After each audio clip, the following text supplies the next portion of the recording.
Well इस video में हम multiple choice questions of second kind attempt करेंगे, एमसीक्यू पार्ट 2।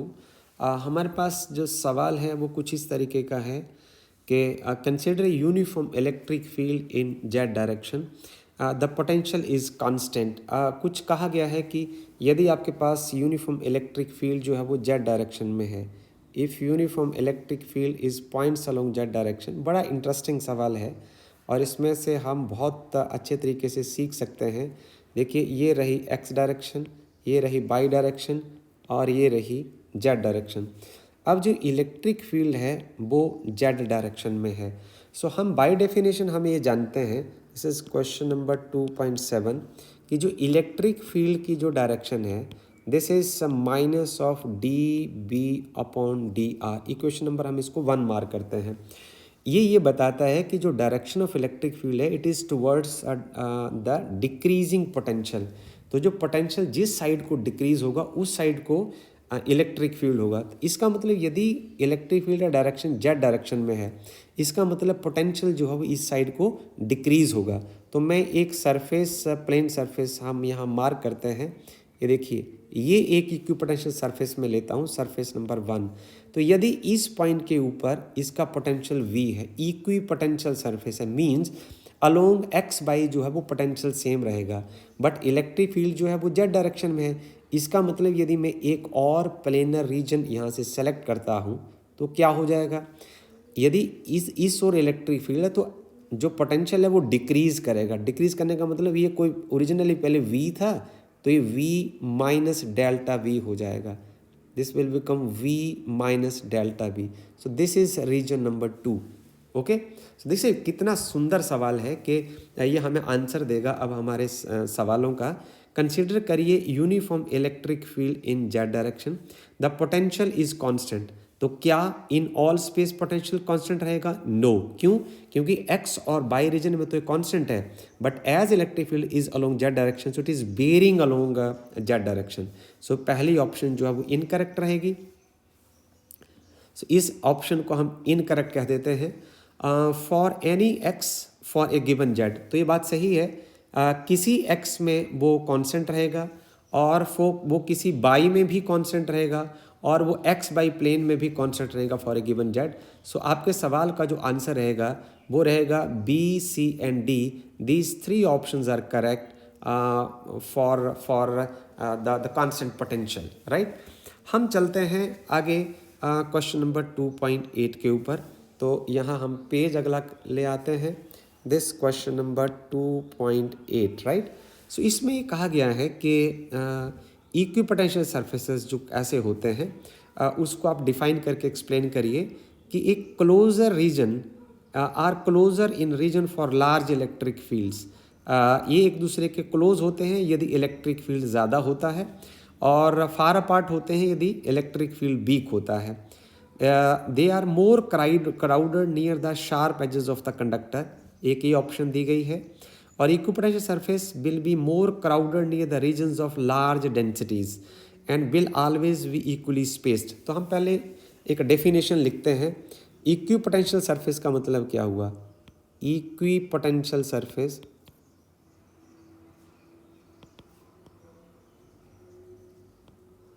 सरफेस क्या होगा? इसका मतलब होगा surface of equal potential. It is surface of equal potential. This is the surface of equal potential, right. So हम इसको डेफिनेशन से लिखें कि एक इक्विपोटेंशियल सरफेस के लिए E is equal to minus D B upon D R. Equal potential में क्या होगा, जो V जो है वो कांस्टेंट हो जाएगा, surface the potential will remain constant for that surface, means magnitude of this electric field is inversely proportional to this sum delta r, right। अब क्या होगा कि यदि डेल्टा आर मीन्स दो इक्विपोटेंशियल सरफेस यदि एक दूसरे के क्लोज होंगे, if this is small means two equipotensial surface are close to one another means electric field is large। इस केस में इलेक्ट्रिक फील्ड क्या हो जाएगा? ज़्यादा हो जाएगा। अब देखिए जरा ऑप्शन ए जो है वो अपने आप करेक्ट हो जाएगी ऑप्शन ए कहती है are closer in the regions means delta R is small of large electric field then electric field is large and as compare to the lower electric field. So lower electric field में क्या होगा, ये वाला part जो है वो large हो जाएगा। Okay, so the first option is correct. दूसरा है कि देखिए इलेक्ट्रिक फील्ड का यदि हम एक्सप्रेशन लिखें E is directly proportional to charge. आपने ये एक्सप्रेशन देखा है ना, electric field is equal to 1/4πε0 Q divided by R square. So electric field is proportional to charge. तो दूसरा है कि यदि लार्ज चार्ज डेंसिटी होगी तो इलेक्ट्रिक फील्ड ज़्यादा होगा, चार्ज डेंसिटी यदि ज़्यादा होगी इलेक्ट्रिक फील्ड ज़्यादा होगा, इलेक्ट्रिक फील्ड ज़्यादा होगा तो इक्विपोटेंशियल सर्फेसेस एक दूसरे के क्लोज होंगे, इक्विपोटेंशियल सर्फेस एक दूसरे के क्लोज होंगे। तो देखिए will be more crowded near regions with large charge densities. तो ये ऑप्शन भी करेक्ट है और ये ऑप्शन भी करेक्ट है। हम आगे चलते हैं, will be more crowded near the sharp edge of the conductor. ये बहुत सुंदर बात रखिए कि मैं एक कोई ऐसे कंडक्टर बनाता हूँ, ये इसका शार्प एज लिखता हूँ, दिस इज शार्प एज। अब शार्प एज में क्या होता है, चार्ज डेंसिटी ज़्यादा होती है।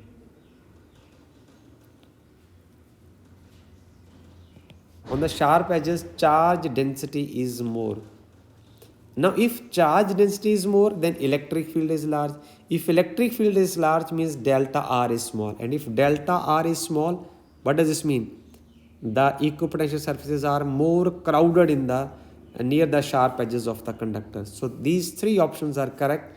Option number A is correct, B is correct, C is correct. Will always be equally spaced. So this option is itself wrong. So now we'll shift our discussions to the another problem. हमारे पास question number है this 2.9. Okay, so question number 2.9 is the work done to move the charge along equipotential surface from A to B. अब work done को हम solve करते हैं। सबसे पहले work done along an equipotential surface. So work done along, very interesting, equipotential surface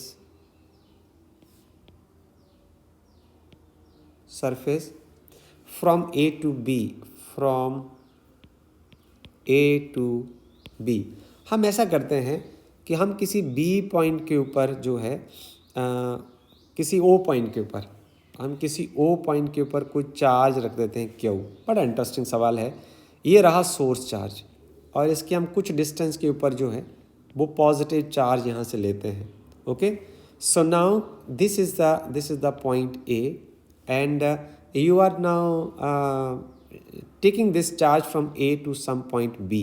अब आप देखिए कि ये जो चार्ज पॉजिटिव चार्ज यहाँ है एट पॉइंट ओ, ये इस चार्ज के ऊपर एक रिपल्सिव फोर्स लगाएगा, force in this direction.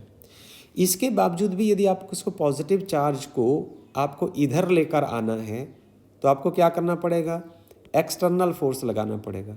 You have to apply some external force and this external force क्या होगा, this is equal to Q into E. ये तो आप जानते हैं फोर्स और इलेक्ट्रिक फील्ड के बीच में क्या रिलेशन होता है।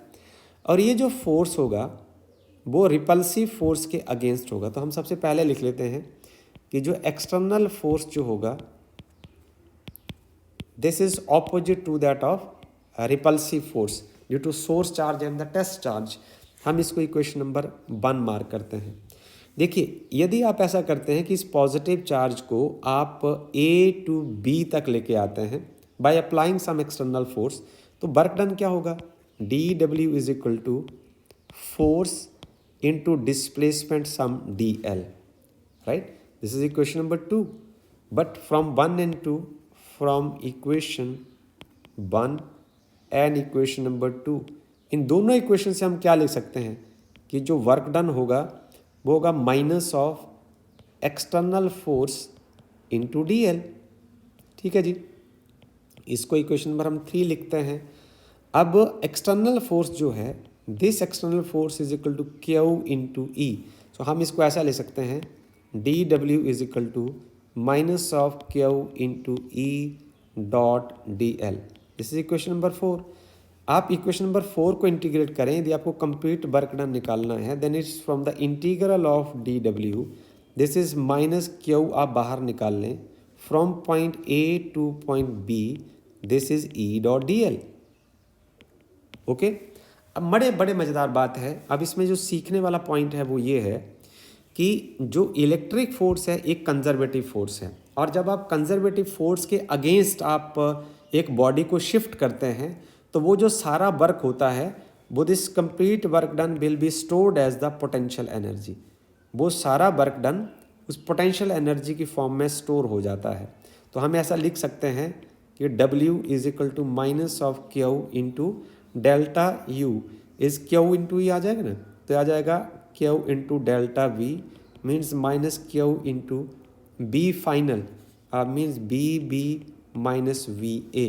ओके, सो आप इसको अंदर ले जाइए, आपके पास आ जाएगा work done is equal to Q into V A minus B B for equipotential surface. आप देखिए, यदि इक्वी पोटेंशियल सरफेस होगा, फॉर इक्वी पोटेंशियल सरफेस आप कह सकते हैं potential at A is equal to potential at B. यदि आप ये दोनों को बराबर पुट कर देते हैं तो वर्क डन क्या आ जाएगा, 0 आ जाएगा। इसको इक्वेशन नंबर आप 7 मान लीजिए। अब आप इसको from equation 5 and 7, from equation 5 and equation 7 we have, इन इक्वेशन से हम क्या लिख सकते हैं कि ये आपके पास आ जाएगा minus of Q from point A to B E dot D L जो है वो 0 आ जाएगा। W की जगह आप 0 पुट कर दीजिए, कॉमा, इसका मतलब होगा ए डॉट बी से लेके ई डॉट डी एल का जो आंसर है वो 0 आ रहा है। इसका मतलब E is perpendicular to D L. ये एक और जानकारी मिली। तो ये इन इन्फॉर्मेशन से हम इन ऑप्शंस को देखते हैं। Work done to move the charge along the equipotential surface from point A to B, उसको आप ऐसे लिखेंगे, must be defined by minus A to B E dot D L. ये देख लीजिए आप, यहाँ आप लिख सकते हैं work done on a charge it is minus of E dot D L. इसको आप ऐसे लिखेंगे और it will be equal to 0, this work done will be equal to 0। ये ऑप्शन भी करेक्ट होगी, ये भी करेक्ट, ये भी correct. And can have a non zero value, तो ये नहीं हो सकता। So from here on we can write के ऑप्शन बी करेक्ट है और ऑप्शन सी करेक्ट है, ए भी इनकरेक्ट है और डी भी इनकरेक्ट है। अब हम चलते हैं क्वेश्चन नंबर 2.10। ये हमारा फिर बड़ा इंटरेस्टिंग सवाल रहेगा। इन a region of constant potential, एक ऐसा रीजन जिसमें पोटेंशियल कांस्टेंट हो, हम ऐसा लिखते हैं पहले question number 2.10। In a region of constant potential हम लिखते हैं कि हम जानते हैं electric field is equal to minus of D V upon D R. अब हम उस रीजन की बात कर रहे हैं जिसमें पोटेंशियल कांस्टेंट रहेगा। अब देखिए कांस्टेंट का जो डिफरेंशियल है वो 0 आता है, तो ये क्या हो जाएगा, 0 आ जाएगा। यदि पोटेंशियल कांस्टेंट है तो हमें लिखेंगे कि electric field is equal to 0। एक रीजन जिसमें पोटेंशियल कांस्टेंट है उसमें इलेक्ट्रिक फील्ड 0 होगा। इलेक्ट्रिक फील्ड 0 होने का मतलब क्या होगा, वहाँ चार्ज नहीं होगा। इलेक्ट्रिक फील्ड आगे चार्ज डिपेंडेंट है ना, E is equal to 1/4πε0 Q upon R square. So E is 0 means charge is 0। Okay, तो ये देखिए कितना आसान है इसका अब आंसर देना। In the region of constant potential electric field is uniform, option गलत है। Electric field is 0, this option is correct. There can be no charge inside the region, ये ऑप्शन भी करेक्ट है। Okay, so it's so interesting to answer this question in this way कि यदि in the region of constant potential option B is correct and option C is correct. And the electric field is necessarily change if the charge is placed outside the region. So two options are correct. This option B is correct and option C is correct. So this is wrong and this is wrong. Okay, so now we will shift our discussions to question number 2.11 now. This is very interesting question. In the circuit shown in figure, number 2.4, 2.4 में सबसे पहले हम की 1 को close करते हैं। ये है सर्किट, इसमें हम की K1 को सबसे पहले क्लोज करेंगे, फिर हम उस टाइम तक हम की 2 को ओपन रखेंगे। मींस ये जो सर्किट है वो ऑपरेशन में होगा, जिसको हम रफली वैसे ही थोड़ा सा एक्सप्लेन कर लेते हैं कि जब हम इस की को क्लोज करेंगे, बैटरी जो है वो ऑपरेशन में आ जाएगी, तो इसमें क्या होगा, आपका कैपेसिटर जो है वो चार्ज हो जाएगा। तो एक किसी क्यू वैल्यू के ऊपर चार्ज हो जाएगा। फिर आप क्या करेंगे, इसको ओपन कर देंगे। ओपन करने का मतलब होगा आप इसको हटा देंगे, बैटरी अब सर्किट में नहीं रहेगी, पर आपका जो कैपेसिटर है वो चार्ज है, और इसको आप क्लोज कर देंगे तो आपका जो चार्ज है वो यहाँ को ट्रांसफ़र हो जाएगा। अब यदि ये चार्ज यहाँ को ट्रांसफ़र होगा तो मतलब क्या होगा, ये चार्ज रीडिस्ट्रीब्यूट होगा। जो चार्ज क्यू है ये रीडिस्ट्रीब्यूट होगा, और जब चार्ज रीडिस्ट्रीब्यूट होता है तो वो एक आइसोलेटेड सिस्टम है, law of conservation of charge को फॉलो करता है, राइट। मींस जो शुरू में चार्ज क्यू है वो दोबारा जो C1 के ऊपर चार्ज रहेगा, और जो C2 पर चार्ज आएगा, ये चार्ज इन दोनों के सम के बराबर होगा। Okay, so now start discussing about this. This is question number 2.11, very interesting question. So first option तो ये रहेगी कि the charge on C gets redistributed such that V1 is equal to V2। तो ये ऑप्शन नेचुरली करेक्ट रहेगी, क्योंकि potential जो है वो पैरेलल कम्बिनेशन में सेम होता है, इसलिए ये ऑप्शन करेक्ट रहेगी। I will mark this as the correct option. और दूसरे केस में क्या होगा, the charge on C get redistributed such that Q1 prime is equal to Q2 prime. तो ये तो गलत है, जैसे अभी एक्सप्लेन किया है। Charge on C1 gets redistributed in such that C1, ये भी ऑप्शन गलत है।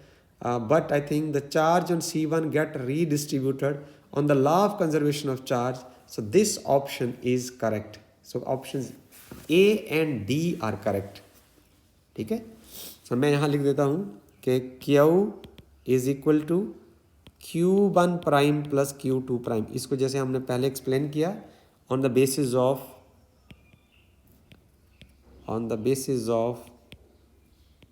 law of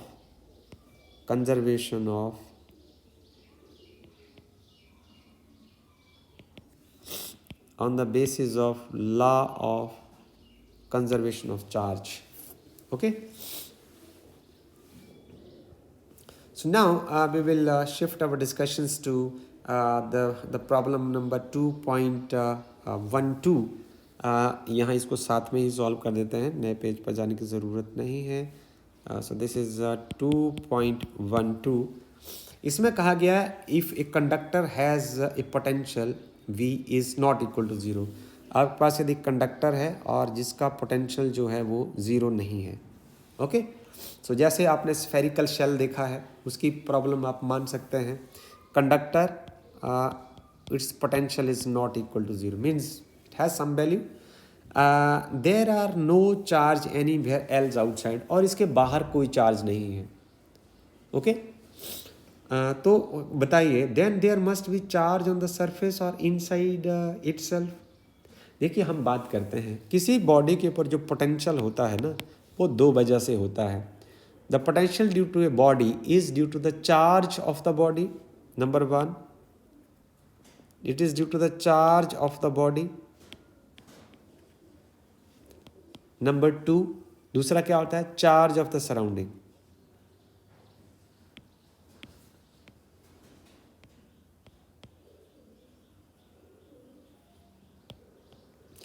due to charge of the surrounding.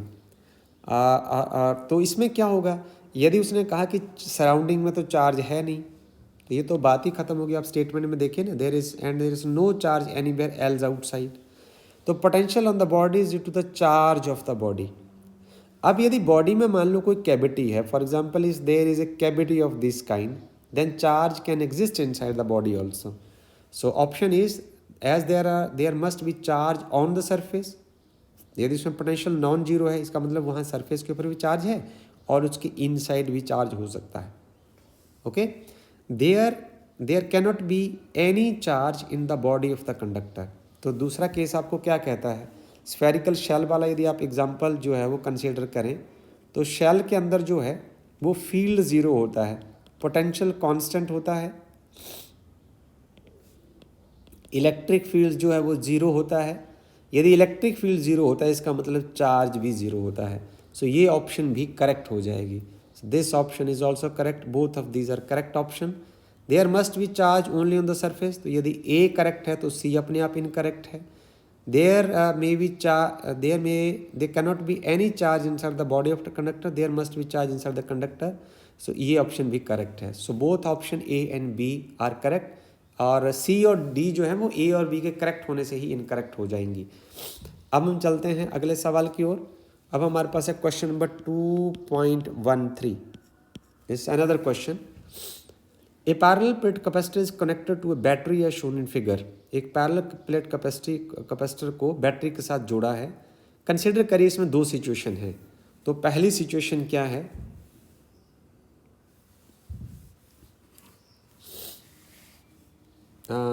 इस बैटरी के साथ यदि आपने एक कैपेसिटर को जोड़ा है तो उससे क्या होने वाला है।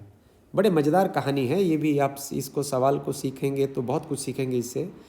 जैसे अब की इज़ केप्ट क्लोज्ड, आपने की को क्लोज़ किया तो होने क्या वाला है, आपने की को क्लोज़ किया, की को क्लोज़ करने के बाद क्या होगा, कैपेसिटर की चार्जिंग का प्रोसेस शुरू हो जाएगा। The charging of the capacitor will start. अब जब कैपेसिटर चार्ज होगा तो उसके पास एक कैपेसिटेंस आ जाएगी। जो कैपेसिटेंस होती है ना वो होती है epsilon 0 A by D, right. अब कहता है कि keys close the plates of the capacitors are moved apart using the insulating handle. आप क्या करते हैं कि जो कैपेसिटर प्लेट्स हैं उनको आप परे की ओर धक्का देते हैं, ठीक है। अब आप देखिए कि C is inversely proportional to the distance between the plates as you will move the capacitor plates apart. जब आप कैपेसिटर प्लेट्स को परे की ओर धकेलते हैं सो जो कैपेसिटेंस होती है ना वो डिक्रीज होती है, कैपेसिटेंस डिक्रीज होगी, D इंक्रीज होगा और कैपेसिटेंस जो है वो डिक्रीज होगी। जब कैपेसिटेंस डिक्रीज होगी हम जानते हैं कि जो Q है ना वो होता है C इंटू बी। जब आपका कैपेसिटर चार्ज हो रहा होगा, क्योंकि ये पैरेलल कॉम्बिनेशन में है तो हम ये कहेंगे कि इसमें पोटेंशियल तो कांस्टेंट रहेगा। This part is constant, potential is constant. इस केस में क्या होगा, जैसे ही कैपेसिटेंस इंक्रीज करेगी, ओके, सो ये भी चेंज होगा। During charging of the capacitor जो चार्ज जो है वो चेंज करेगा, इंक्रीज करेगा, तो ये वाला पार्ट कांस्टेंट रहेगा तो कैपेसिटेंस जो है वो इंक्रीज करेगी। Okay, simple. नहीं, इफ इट विल डिक्रीज, इसमें ऑप्शन जो है potential will remain the same and hence Q changes. तो चार्जिंग ये वाला पार्ट जो है वो चेंज करेगा। When you move this to plates far apart then the capacitance will decrease, so capacitance will decrease accordingly Q will change, so this will be the right option। दूसरे case में कहता है कि तो Q remain the same, ये तो होगा नहीं, चार्जिंग के केस में ऐसा तो नहीं होगा, और ये ऑप्शन तो वैसे ही इनकरेक्ट हो जाएगी। और potential remain the same but C changes, इसमें potential remain the same but C changes, I don't think so this is. अब इसको पढ़ते हैं और ये ऑप्शन मुझे करेक्ट नहीं लगती। आगे हम चलते हैं। In A V remain the same, potential remain constant, what Q changes, this is the correct option. अच्छा, बी में देखिए की इज ओपनड। अब आप की को ओपन करते हैं, की को ओपन करने के बाद क्या होगा, मीन्स चार्जिंग स्टॉप हो जाएगी, चार्जिंग स्टॉप हो जाएगी। सो इसमें क्यू कांस्टेंट हो जाएगा। In this case charging stop, charging stop हो जाएगी। उसके बाद जो क्या होगा, C is proportional to D। इस केस में भी आप क्या करते हैं कि जो प्लेट्स हैं उनको एक दूसरे के से परे की ओर ले जाते हैं, तो प्रोसेस यही होगा, कैपेसिटेंस डिक्रीज करेगी, ओके, क्योंकि आप इसको इंक्रीज करेंगे जब आप इनको फार अपार्ट लेके जाएंगे। फार्मूला फिर वही रहेगा, Q is equal to C into V. अब इसमें क्या होगा, अब ये वाला पार्ट तो कांस्टेंट रहेगा, अब क्या होगा, सी जो है वो डिक्रीज करेगा तो इसके अकॉर्डिंग जो है वो पोटेंशियल जो है वो चेंज होगा। सो Q रिमेन सेम, जब चार्जिंग नहीं होगी तो Q कांस्टेंट रहेगा एंड हेंस V चेंजेस, और V जो है वो चेंज होगा। इसका मतलब ये ऑप्शन भी करेक्ट हो जाएगी। So option C and D are correct.